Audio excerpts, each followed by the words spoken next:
First of all, tell me how you are, how you're doing. I'm good. I'm okay. I've been here 95 days, I think, today. It's been a long haul so far. I'm awaiting bond still. You've been here much time to see me, so it's I'm okay, as best as could be expected. Mm-hmm. And there's no sunlight.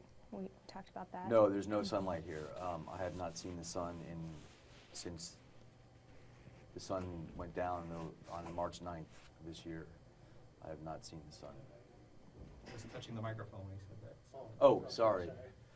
We do that? Yeah, just be aware that Okay. that you're okay. I got arrested on the middle of the night on March 10th, and I haven't seen the sun since then, except for through some very thick windows.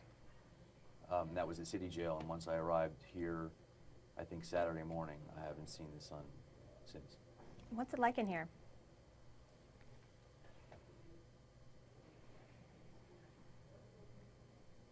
It's a dichotic world here.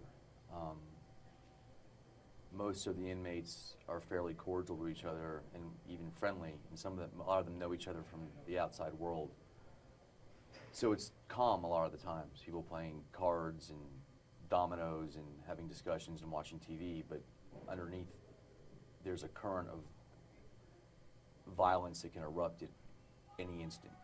And for someone like me who's been in the intellectual world for a long time as a doctor and then in the insurance business, it's something that I had to become accustomed to.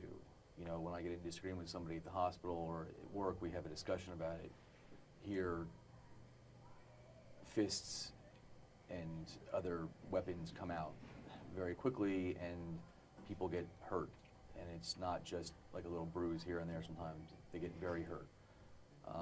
When I worked as a resident at LBJ and Ben Taub, I often saw the result of the fighting that happened here. Now I've seen how the patients that come from the jail, why it happens. And it can happen over something as simple as somebody's talking too loudly next to someone on the phone, or somebody steals commissary food. And there's a lot of gang alliances here, so sometimes there's fighting within their own gangs, and there's fighting amongst separate gangs. It's a world that I will never fully understand. Has anything violent happened to you? Yes. I've been in a few altercations. I've tried to use brain over brawn, if you will, to settle them. It hasn't always happened that way, but for the most part, no one really bothers me because I don't bother them. Mm-hmm. Okay. Now, why did you want to be here today? Why did you want to sit down and talk with us?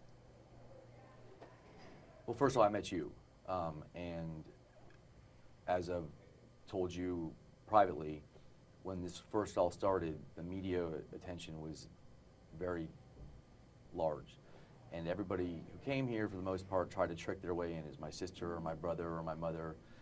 I would come out to visitation and be very excited, and I would see this stranger who I had no clue they were from the media. And it must have been about 3 weeks after I got here, they told me this woman from Caitlin McCulley was here from ABC, and I was like, well, she gave her an honest answer, I'll give her an honest shot. And so part of the reason I'm here is because you had an interest in this. The other reason I'm here is my family has been disrupted immensely by the situation that I have found myself in. And my mother's business is suffering. My sister and brother are getting hounded by the media, as well as extended family all over the country. And I figured that if I gave a little bit of information about myself, talked about myself, the public got to meet me, maybe that would die down for them. This is not my shining moment in the spotlight. It's very embarrassing what's happening to me and the situation I find myself in. Mm-hmm. However innocent I tell people I am, I can't disclose why I'm innocent because I have a trial to go through, but at least this might alleviate some of the media pressure of getting to know me. The Houston Chronicle seems to have journalistic integrity of about a kindergartner.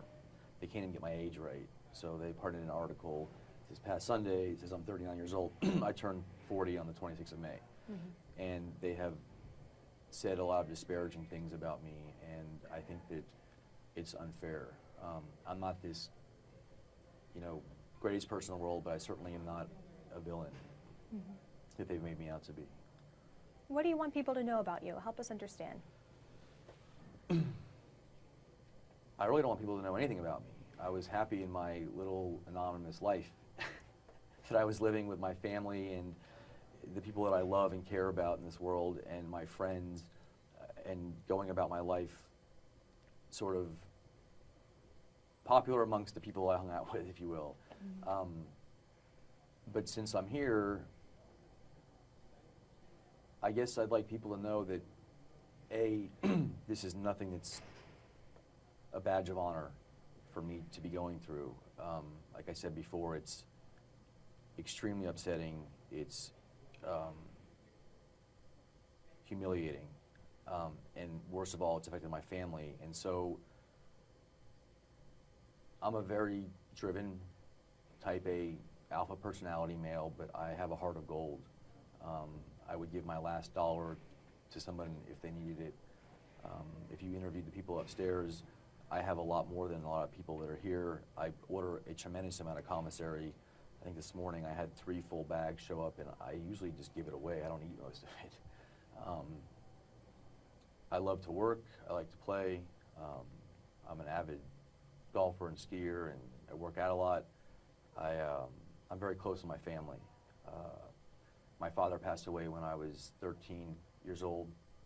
He was an orthopedic surgeon here in Houston, and as a result, being the oldest son, my mother relied on me to help with my sister and brother a lot. Not that we didn't have help in terms of people that came to the house and helped us, but it formed a very close bond between the 4 of us, sort of the 4 of us against the world mentality. So my family is the most important thing to me in the world, and we spend a lot of time together. And I guess if that's what you're looking for. Yeah. Well, you mentioned your family. Take me back from the beginning. You were born in New York City? No, I was born in Livingston, New Jersey. Okay. My sister was also born there. We moved down here, I think, in 1977 was when I was born, and we moved down here, I think, in 80 or 81. I'm not totally sure. My brother was born here. I had a really happy childhood. I had 2 parents that loved me. My father was a surgeon. My mother helped him get his business started. She actually was a biology major, I think, in college. My father was Swiss, and he went back to school in Switzerland. My mother actually went there with him, and she started medical school there after she learned the language, and she only completed 2 years because they came back for his residency. I must have been like 3 or 4 when we moved here. To Houston. To Houston. But we maintained very close ties to the Northeast. As I grew up, all my cousins, extended family, are living up there still, so we spent a lot of time in the summertime there on the Jersey Shore and in New York City. My brother was born down here in 1982. We all were avid. We did every activity you could possibly do. My parents gave birth to 3 hyperactive children, so the best way to keep us sort of calm was to go from activity to activity to activity after school, so we were so tired we'd fall asleep. Again, we were a very close-knit family even before my father died.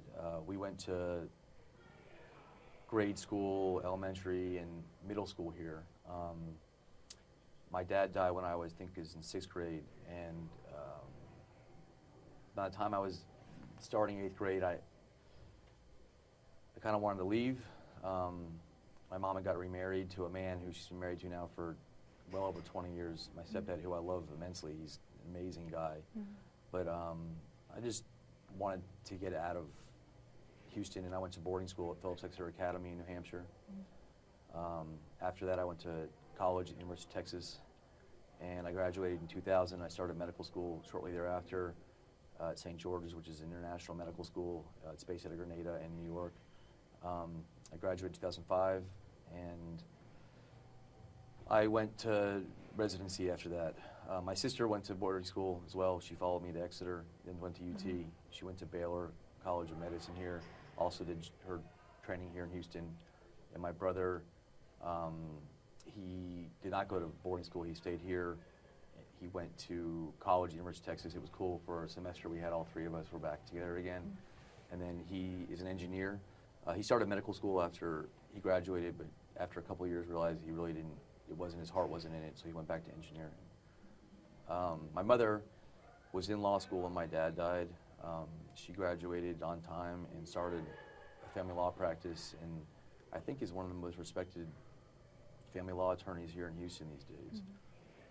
She's the matriarch of our family, and she's also got the nicest house, so we spend a lot of time over there. I want to ask you about the time when you were 13 and your dad passed away. Can you tell me about that? Yeah, my father was a really good dad. He